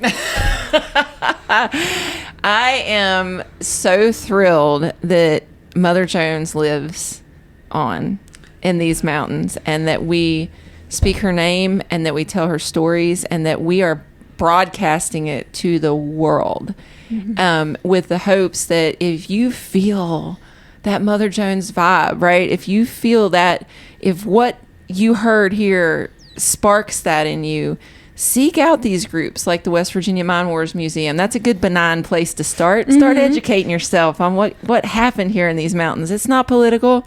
It's history. Yeah. Right? If you feel like being spicy, join the John Brown Social Club by following me on TikTok at Run Out of Wit. And if you have any question about who John Brown is, this fella, would you like to give us a brief rundown? Yeah. John Brown was an early slave abolitionist who defended his community in Kansas, famously in Lawrence, Kansas, for against the Law and Order Party. That is literally what they were called, was the Law and Order Party, who came and wrecked all of their stuff and threw their typeset in their newspaper in the river and all of this stuff. And he had a problem with that. Because it was targeting. They say, how do you get radicalized? How did you get radicalized? Right. Well, yeah, you see, I just live. Yeah. Well, before that, he and his family were stop on the Underground Railroad, and he helped facilitate people. But he made a stand there, and he famously led a raid on Harper's Ferry in 1859. And he was intending to seize the armory and start a slave rebellion that would ripple across the United States. Abraham Lincoln famously condemned him for this at the time, until later, when in hindsight he would say, actually, that was good. Yeah. But they say that's the first volley of the Civil War. Yes. And the catalyst for the whole thing. Yeah. And he was the first American hung for treason in the United States. And the fact that person doing that thing was the first person hung for treason is a great irony. Yeah. And at same state house where he was hanged and tried was also the place where the West Virginia treason trials for the mine wars took place, where Bill Blizzard was put on trial. And it was in that same courthouse, the only treason trials, I think, in the United States, or at least in West Virginia, in that same courthouse. Yeah, I'd like to know if there were other treason trials, because that's a big... Can we just define treason? Well, I think an act against the United States of America is broadly how it's defined, and that leaves a lot of wiggle room. Yes, they were able to change both to be state treason trials, so that you don't have to talk about how it's maybe more of a federal thing, but you just cover it up a little bit. Yeah, It was an armory, U.S. Army armory, which is federal Which government is federal, right. material, and probably why he was hanged is because they had to make an example out of him. Yeah, and Robert E. Lee was a fresh new guy in the Marines or whatever, and he was also there and just randomly got kind of dragged into helping take John Brown out. Wow. Stonewall Jackson, I went by his resort and park today. He was at John Brown's hanging. Yeah, from Lewis County. Born in Lewis County, I think. Lived there, most of his life. When he wasn't off fighting, rabble rousing, fighting wars. Yeah. Have you seen Good Lord Bird? I haven't actually. Oh, it's fantastic. I've only seen clips from it. Oh, it's fantastic. Ethan Hawke, I think, is John Brown and does a fantastic job. Ethan Hawke is a great actor. He does a fantastic job. More people need to see that series. It was very, very well done. I have a legally acquired version of it that I can watch. It's kind of hard to get. I think maybe You think Hulu? maybe people don't want maybe the government doesn't want people watching that? Maybe not. I don't think Maybe not. I mean, where's your tinfoil? Right. I wear a that's just tinfoil hat on a different podcast. He is the tinfoil hat man. Yeah, I come in and talk about conspiracies and that kind of thing. I forgot that we were talking earlier about a promotion and Yes. Yeah. Yes. That's it. You're going pro. No, you're now a professional agitator. Yeah. Because of your reach on your TikTok and the fact that folks like me who have been like doing this for a minute are like really inspired and intrigued by what you're doing and learning from you. Like, I think you need a promotion. When we were here, we pulled up your You're TikTok. inspiring the old school, which is critical. something that is very, very much needed, because when you're in this type of atmosphere, it gets very tiring. After decades, you just wear out. So when you have a 33-year-old come on board and be like, I have a pickaxe and I'm not fucking around. And I will show it to the camera before we go. Yes, we will introduce the pickaxe. And I think that energy, more of that is what we need. We need some feisty. Yeah, I'll go get it. And I love that you acknowledge that. Like, I have this privilege, right? I stand in a place where I'm probably not going to completely destroy my life for putting my body out there in protest, right? And I think that that's so important too. We shouldn't have to do that.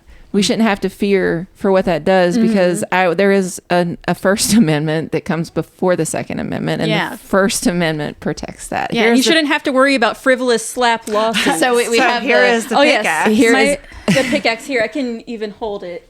So, I mean, if you all get you a friend that travels with a pickaxe. Let me tell you, if you're crossing the street and you've got this on your shoulder. This is for entertainment purposes only. Well, you just got to hold it, and a car will slam on its brakes and let you pass. I had one guy who I was crossing the street, and he was like, I wasn't going to get in front of you. And I was like, that's probably pretty You good. obviously have a job you got to do. So, like, people right here is like, carry on, me lady. But not only is that like a really actually kind of practical thing to have around these parts, it also is a little bit theatrical. Yes, political theater. Yes. Yeah. Actually, there's a spot down in my creek that I'd really like to take that. If we need to use it, you can borrow it. She bent the I break all mine. The rock bar. It's not it's not a pickaxe, but it looks the same. Matic. Matic. Yeah, we bought a new Matic, and it's bent already. Well, they don't make them Lot- like they used to. there's First a of lot all, we of- need to go thrift store That's what shopping I'm for a saying. Matic. See, that's what you got. I do. don't think you're bending that one. That one is No. not being bent. That was. I know It that's might- a very heavy one. It might break, because it's older iron or steel, but I don't think it's bending for sure. No, Yeah, it's that's a- not. that's a just good like one. us. We're That's not. right. We're not bending and we're not breaking. I would like to think that Mother Jones's destiny was in her time and ours. That her actions and what she inspired needed to happen at that time, and it set us on a certain trajectory. But she also showed us how to do it, and that it takes the knowledge. Right? You got to know what you're talking about. You got to know what you're fighting against, and don't waste your time fighting against the things that you can't Yeah. win against, right? But you're never going to lose when you organize and build community. When you go into your communities and you demonstrate mutual aid by sharing skills and tools and knowledge and ability, you demonstrate that mutual aid. When things go down, you've got trust, a network, resources, all of the components that make your survival a lot more likely. Yeah. And so we know this innately because we have to survive here. But what's happening to us economically and environmentally is devastating us right now. Yeah. And we will not be able to live here in our future generations. So what we leave per Mother Jones needs to be better than what we have. And I am so excited for you. Will you come back? Absolutely. Because I please. want to learn more. Two, we got to wait until the creek is dry Yeah. to get Yeah. the Get back the outside, pickaxe. and get the pickaxe out. And I kind of want Lindsay is going to get that rock now. She's getting a Mother Jones book and a pickaxe for Christmas. Yeah. And, That and- was easy. All you I gotta want is a think- piece of coal. And then I go, yeah. and you have to realize that Mother Jones was not that long ago. Yeah. It Because was that's the thing. 100 years ago. That's So- the thing is that she was alive in living memory, basically. Yes, there are people who were alive when she was. My grandfather was born in 1889 and was a minor, when he was like 15. So the maths there, he could have seen Mother Jones and probably speak, did, and was probably around, did. yeah. And his name was Ward Hunt, and I have yet to really track down the proof, but that he was a part of the early organizing of the Union in Eastern Kentucky and Western West Virginia, right along that bloody Mingo kind of line. Yeah. And Yeah, so I have family from around that area. yeah, so That hut is Careful. not in the area. Okay. It's not in the. So- Puffin Bargers and the Hunts weren't. but No, we already looked. We didn't, No. we didn't cross lines anywhere. No, But I do have a funny story that somebody in my family found someone like, generations back, right. They got married and had kids and found out that generations back are related. They are related, yeah. Yeah. I'd They're say like they're probably eighth okay. cousins or something. But they were like raised states completely, apart. yeah, You thousands know, of miles didn't apart. even know each Yeah. other. And Yeah. then their kids did the DNA and was like, wait a minit. Wait a minute. That's on mom's side. No, that's on dad's side. No, that's on mom's side. No, that's both sides. Oh, Oops.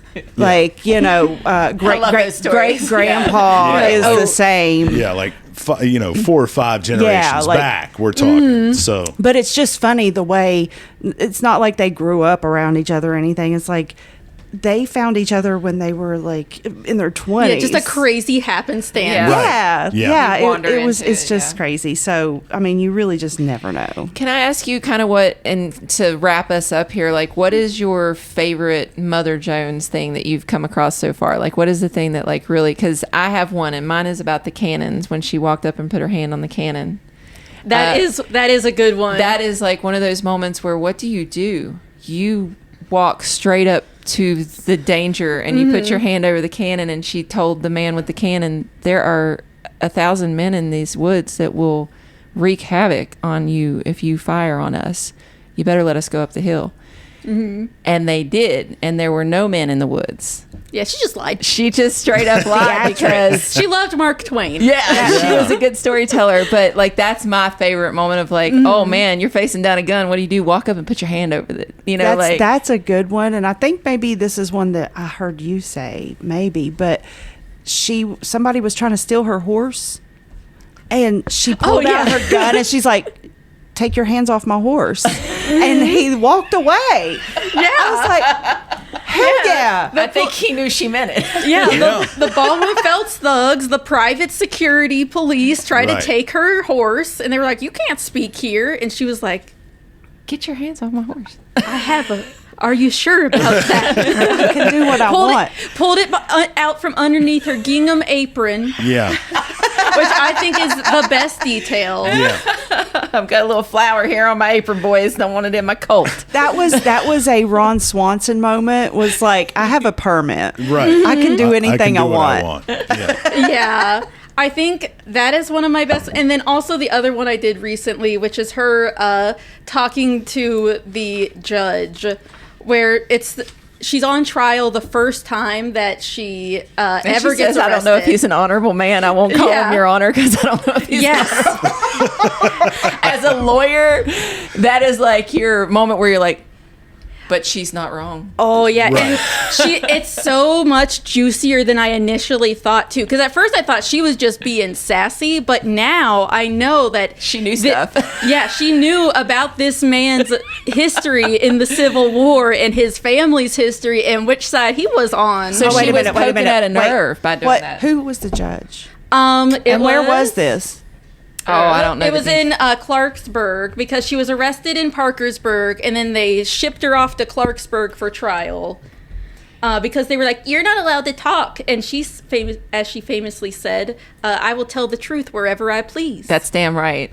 I don't know if that's when she said it, but That's what she said. that is what she said. I will tell the truth wherever I damn well If it please. was Clarksburg or Parkersburg, it's not what I was. I have an No, but this ancestor judge who was like, a judge. Yeah, this judge was like not on the up and up, really. Well, Yeah. so And the here's fact what that I've she's been. Jackson. She was like poking that nerve. She's like, well, I don't know if he's a judge. Are you an honorable man? Right. Like, Well, I Let me think know. to Eastern Kentucky as a child. Don't know why he was brought there. Yeah, an interesting way to phrase that. Yeah, and that's on his grave. But he was a judge, and he was an intricate part in developing Martin County, Kentucky. Okay. And his last name was Stepp. Okay, no, this is Judge Jackson. Okay. I think it's like John J. Jackson Jr. Oh, Jesus. Yeah, he's literally J. Jonah Jameson. But John Jacob John Jingleheimer. Jacob, that's exactly what I was about to say. Exactly. But yeah, he was the judge, and his father and grandfather were very famously on the Confederate side. And also, he is related to Stonewall Jackson, who made an earlier appearance Yeah. at John Brown's execution. I think that it never gets old, and it's always just fire And every there's time so we talk much about there. it, and there's so much there. So thank you again Yes. for Thank coming you on with so us. much. Did you get a sticker? Here, I take dropped another it, but I will sticker. grab Yeah, it. we'll You can take a couple several. more. Yeah. You can see our stickers. Pass them here out. and our- It's fun. There is a Yes. QR code on here, and it takes you right to our podcast. And on that link there's a place where you can donate.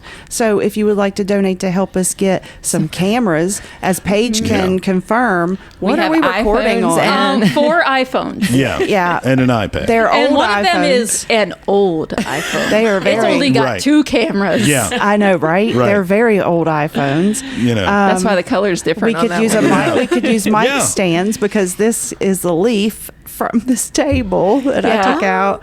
We Yeah. are definitely, your public media, social media, just folks doing our thing. So like us, share us, comment, give us comments if you like what you heard today, or you want to hear more, or you want to have us cover something. Or a please subject. consider that.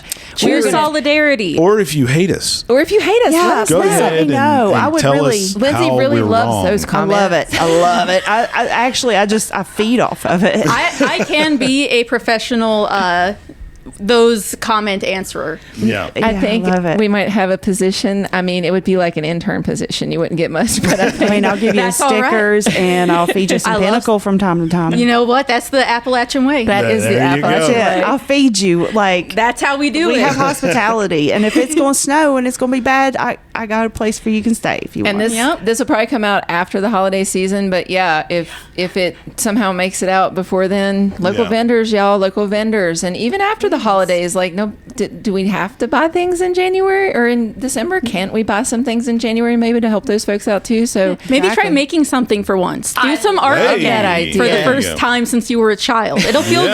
good. It does. it is very cathartic. it It's feels- true. Yep. It feels so good. Make that things bad dopamine on hits. purpose if you're worried about it. That's Yeah. like, Paige, I have enjoyed this I talk have so too. much. thank you. I've had such a great time, and thank you guys so much. Yes, and I really look forward to what you continue to do on your podcast. And if there's anything we can help you to agitate or carry it along, let us know. Yeah. Because I mean, we'll cut some share shorts you. out of We'll- this, and you'll be able to put them out and share. Yeah, them. and Yeah. if you need help with editing, I do love editing, so let me know. Don't you dare. I have don't 4 podcasts on deck right now. Yeah. If I can send you a drive.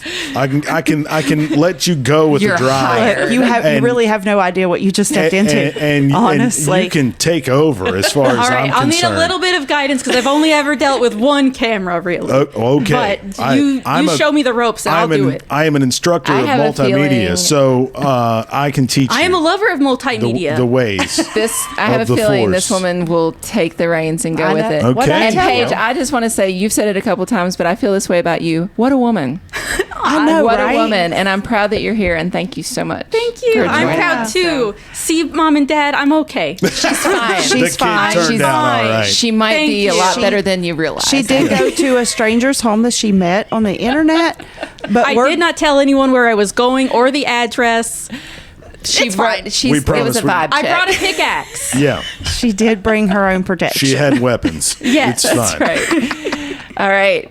We'll see y'all. Listen, Y'all take bye. care.